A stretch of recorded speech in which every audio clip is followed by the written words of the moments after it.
നിയുക്ത KPCC president Sunny ജോസഫും മറ്റ് ഭാരവാഹികളും ഇന്ന് ചുമതലയേൽക്കും. രാവിലെ 9:30 തിരുവനന്തപുരം ഇന്ദിരാഭവനിൽ നടക്കുന്ന ചടങ്ങിൽ UDF കൺവീനറായി അടൂർ പ്രകാശും ചുമതലയേൽക്കും. രാഹുൽ ജി നാഥുണ്ട് വിശദാംശങ്ങളുമായി നമുക്കൊപ്പം. Rahul, good morning. അങ്ങനെ പുതിയ സാരഥി ചുമതലയേൽക്കുന്നു. സാരഥി മാത്രമല്ല, പുതിയ ഒരു പാനൽ തന്നെ ചുമതലയേൽക്കുകയാണല്ലോ. എത്ര മണിക്കാണ് ചടങ്ങ്? വിശദാംശങ്ങൾ എന്തൊക്കെയാണ് രാഹുൽ?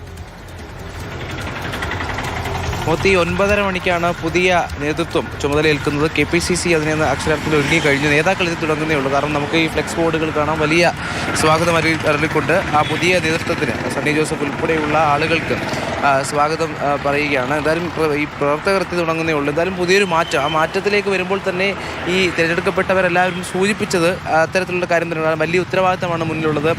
തിരഞ്ഞെടുപ്പുകൾ വരികയാണ്. അത് ലക്ഷ്യം വെച്ചുകൊണ്ടുള്ള ഒരു നേതൃത്വത്തെയാണ് തിരഞ്ഞെടുത്തിരിക്കുന്നത്. അപ്പോൾ ആ ഈ മാറ്റം അതൊരു ഗൗരവത്തിലുള്ള മാറ്റം തന്നെയാണ് ഏറ്റവും പ്രധാനപ്പെട്ട കാര്യമായി സൂചിപ്പിക്കാനുള്ളത്. കാരണം ഇവിടെ ആരെ തിരഞ്ഞെടുത്തു എന്നുള്ളത് തന്നെയാണ്, എങ്ങനെ തിരഞ്ഞെടുത്തു എന്നുള്ളത് ഏറ്റവും പ്രധാനപ്പെട്ട കാര്യമാണ്. കാരണം ഈ പുതിയ അധ്യക്ഷൻ, അതായത് നിയുക്ത അധ്യക്ഷൻ സണ്ണി ജോസഫിനെ സംബന്ധിച്ച് ഒരു ക്രൗഡ് പുള്ളറല്ല, പക്ഷേ വലിയ സംഘാടകനാണ്. കാരണം 40 വർഷം ഈ കോൺഗ്രസിൻ്റെ പ്രവർത്തനങ്ങളിൽ, അതായത് കോൺഗ്രസ് പാർട്ടിയുടെ പ്രവർത്തനങ്ങൾ ഏകോപിപ്പിച്ച ശേഷമാണ് പിന്നീട് പാർലമെൻ്ററി രാഷ്ട്രീയത്തിലേക്ക് പോലും വരുന്നത്. അതുകൊണ്ട് തന്നെ ജനകീയനായ രാഷ്ട്രീയ എതിരാളികൾക്ക് പോലും പ്രിയങ്കരനായ ഒരു നേതാവിനെ തിരഞ്ഞെടുത്തുകൊണ്ട് സംഘടനാ സംവിധാനം ശക്തിപ്പെടുത്തുക, അതുതന്നെയാണ് എല്ലാ ഘട്ടത്തിലും കോൺഗ്രസ് നേതാക്കൾ ആവശ്യപ്പെട്ടത്.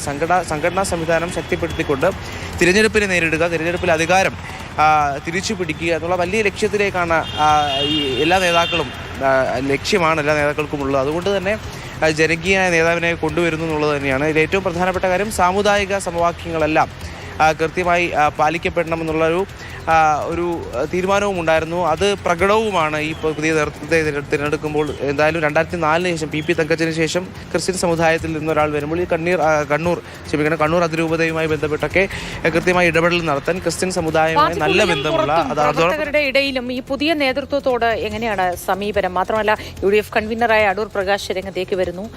എങ്ങനെയാണ് പൊതുവിൽ നോക്കിക്കാണുന്നത് ഇതിനെ?